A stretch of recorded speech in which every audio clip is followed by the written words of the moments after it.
Overflows. Awareness, key to living in harmony. When mind is no more, when the being is silent, the body follows like a shadow. The body takes a particular posture, the most relaxed one, the most passive one. But you cannot do otherwise. You cannot take a posture first and then make the silence follow, because you see a Buddha sitting in a particular posture and you think, if this posture is followed, then inner silence will follow. This is a wrong sequence. For Buddha, the inner phenomena happened first and then this posture followed naturally. Entire existence or cosmos is the outcome of interaction of energy. The energy got divided into male and female at the beginning. Male energy comes from outside, female energy comes from within, known as Shiva and Shakti, creator and the field of creation. Interaction between the two is dhyan. Dhyan brings transformation. This interaction happens at different levels, also known by the level of its happening. Dhyan and love are expressions of such interaction. At grossest level, this interplay is known as sex. Sex is gross meditation, and meditation is subtlest sex. Difference is only of deep understanding. Love is the process for this interaction. In deepest sense, love is the union of anima and animus, or Shiva and Shakti. This can begin from within or from without. When interaction happens, love blossoms for the first time, and as the fragrance of love, dhyan happens. Love is the essence of each therapy. Indeed, love is the only therapy in the world that can transform baser into precious. It is always love that heals, because love makes you whole. Love makes you feel welcome in the world. Love makes you a part of existence. Love destroys any kind of alienation. Love gives you the feeling that you are bound to each other through a causeless force. Then you are no more an outsider here and utterly needed. Love makes you feel needed, and then to be needed is the greatest happening. Nothing else can fulfill that great need. You must understand what is love and what are different types of it. Love is the realization of oneness within first, and then you experience this oneness outside. Each individual is a different manifestation of this energy that we call love. Therefore, as many loves are there, as many people. Love is a hierarchy from the lowest rung to the highest, from sex to superconsciousness. There are many layers and many planes of love. It all depends on you. If you are existing on the lowest step of the ladder, you will have a totally different idea of love than the person who is existing on the highest rung. Everyone has experienced moments of awakening when time seems to stop and you are suddenly aware of every movement, every sound, and every thought. Awareness is the key to being self-directed, centered, and free in every aspect of our lives. Start moving from one from center to circumference. One thing to be understood is that silence is not part of the mind. So whenever you say someone has a silent mind, it is all nonsense. A mind can never be silent. The very nature of the mind is noise. Mind is anti-silence. Mind is sound, not silence. So when we say he has a silent mind, it is wrong. If he is really silent, then we must say he has no mind. A silent mind is a contradiction in terms.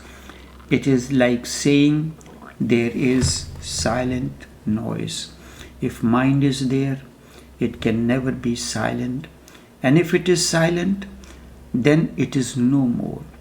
That is why Zen monks use the term no mind. They never say silent mind. No mind is silence.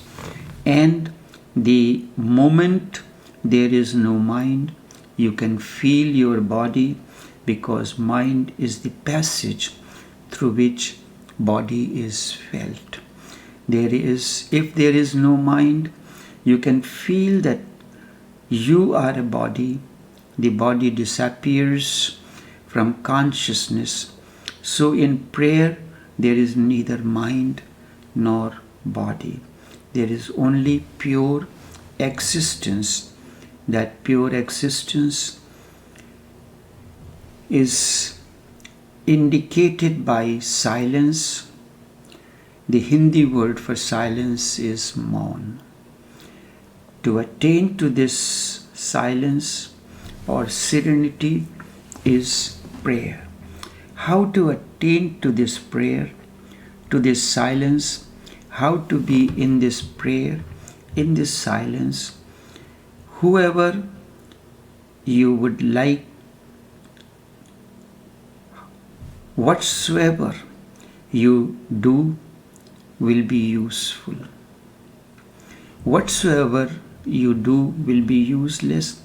That is the greatest problem. For a religious seeker, this is the greatest problem, because whatsoever he can do will lead nowhere. Remember, doing is not relevant. You can sit in a particular posture, that is your doing. You must have seen Buddha's posture. You can sit in that posture. That will be a doing for you. For Buddha himself, this posture happened as an happening, as a consequence, not the cause. It was not a cause for his silence. Instead, it was a byproduct of his inner silence. When mind is no more, when the being is totally silent, the body follows like a shadow. The body takes a particular posture, the most relaxed one, the most passive one. But you cannot do otherwise.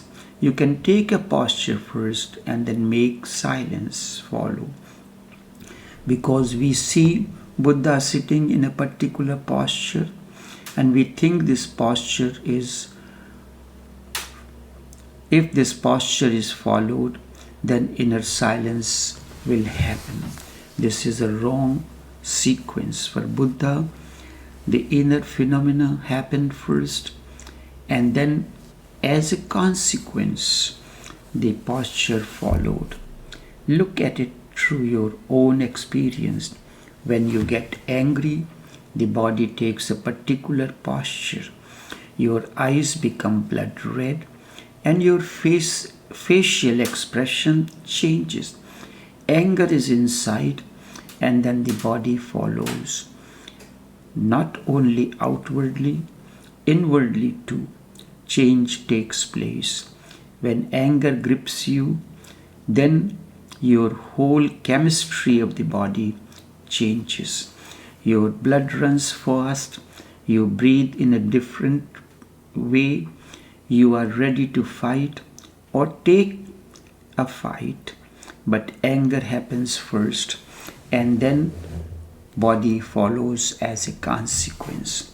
Start from the other pole, make your eyes red, create fast breathing, and do whatsoever you feel is done by the body in the moments when anger grips you.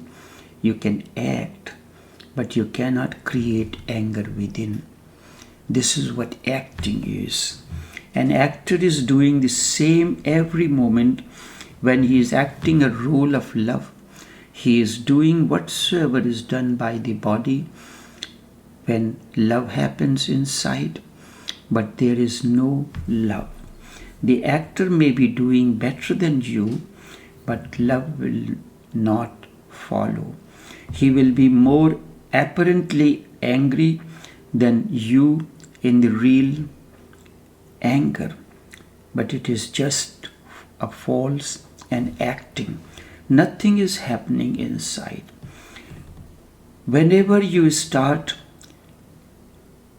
anything from outside, you will create a false state, a false center.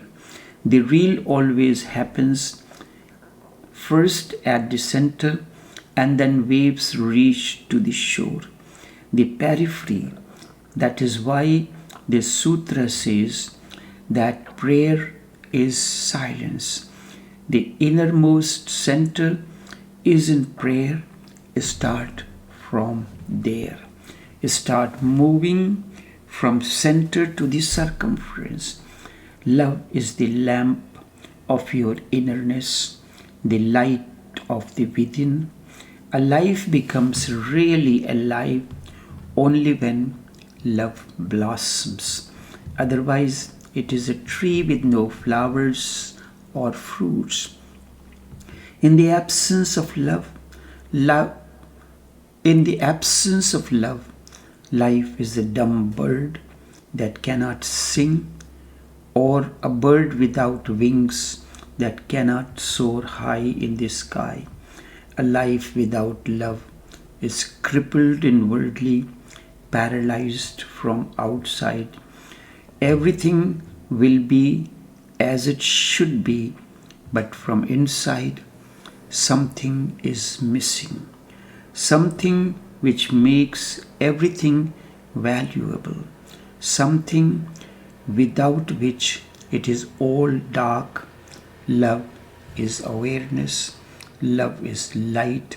Love is inner blossoming. Love bridges life to light. Love is the process to begin the journey from life to light. Love is the process to begin journey from life to light, the ultimate flowering, the ultimate blossoming.